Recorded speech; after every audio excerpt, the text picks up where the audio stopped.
Hello again, this is Rock O'Connor coming from high atop the fourth floor of the Maria Linden building here at the School Sisters of St. Francis, Milwaukee, Wisconsin, on the corner of Greenfield and Layton Boulevard, historic Layton Boulevard.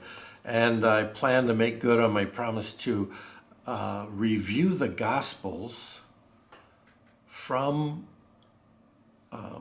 through Lent, Easter and Eastertide, to look at patterns in Luke's gospel and what they call us to. It's not just Luke's gospel, but especially Luke. And today, we got to go all the way back to March 3rd for the 8th Sunday of Ordinary Time. That was the Sunday before the first Sunday of Lent, and therefore, obviously, Ash Wednesday. This gospel comes from the section of the Sermon on the Plain. In Matthew's gospel, Jesus ascends the mountainside, and it's the Sermon on the Mount. Here, Jesus stands among the people on the plain, on a flat ground. Everybody's at the same level, and he's speaking to you and me. This is a wonderful part of the sermon.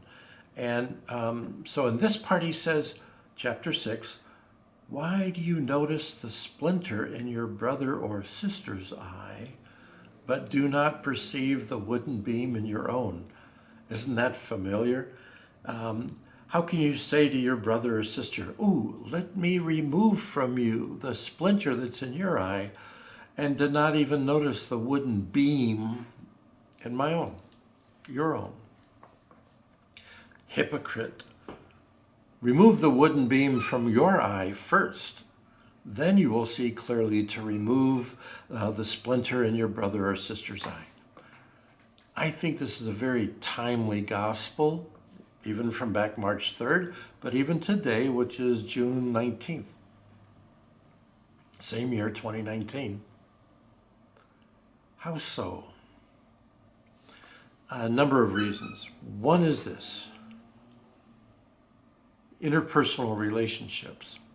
Let me help you with that. Let me fix that. I see clearly what's going on with you.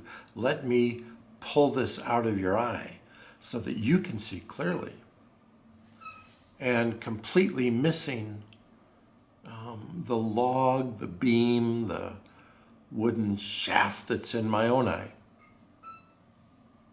One part of that is those of us especially who are helpers, just relentless helpers. I want to help. I want to do this for you. Let me do this for you. Where we can get caught is looking at the other and going, look at you. Here's what you need, and I can do this for you. That's a timely thing to look at anytime. Relationships. I think it takes, at least it's taken me a long time, to gradually and more clearly, with more finesse, be able to look at the log in my eye through which I kind of see you. I kind of do there. But a lot of the times I'm just reading the backside of the log in my own eye. The stuff, for me, I believe it's projection that I put on others. What's helpful about that is as I read stuff in someone else, and whether it's the person at the grocery store checkout counter, or whether it's my boss, or whether it's the pastor, or the Catholic bishops, or the Pope, or the president, or anybody else, what's it like to consider that you and I are seeing primarily the log in our eye, which skews our view of others? Really does. There's a saying going around, I understand, which is, you spot it, you got it. So I know in different places where I've lived, there have been very dear people who, shall we say, confuse talking with breathing. They go on and on and on and on and on and on. And I have my personal sense about, since I'm not that way, most of the time, probably most all the time, log, I'd say, oh, let me help you with that.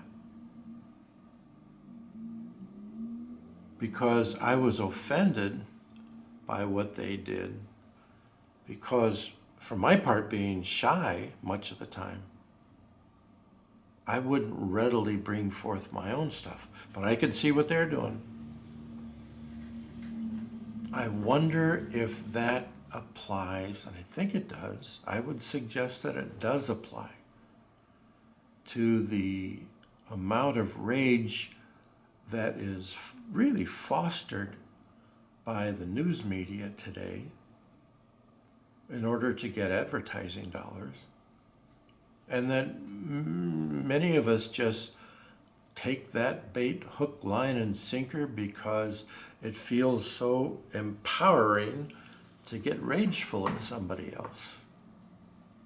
To blame and not to see in your eye and mine. And I'm saying for me, not for me not to see what I'm doing, because as I'm blaming someone else, I'm really avoiding what's going on inside.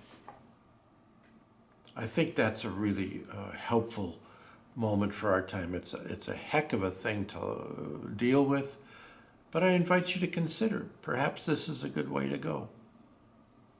So that's the 8th Sunday of Ordinary Time. Next week, I'm going to jump into Lent and hopefully get a couple Gospels talked about next week, because the Lenten season in Luke is very interesting and very specific. So happy day, and I wish you all a good summertime.